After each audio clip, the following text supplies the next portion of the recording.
Okay, so today we're going to be cleaning some of our yellow perch. I like to fillet these guys.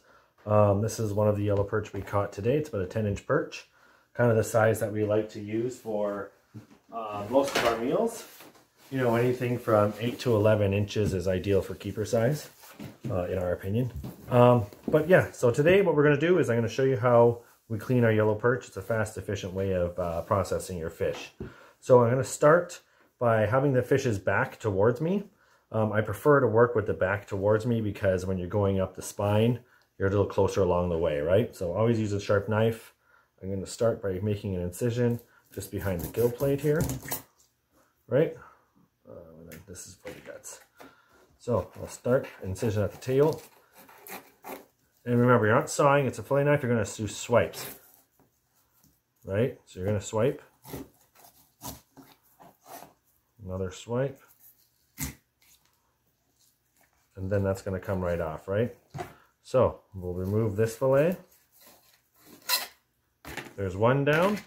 We're going to take it again. And once again, here, the spine is at our back. Going to slice in, turn the blade, and then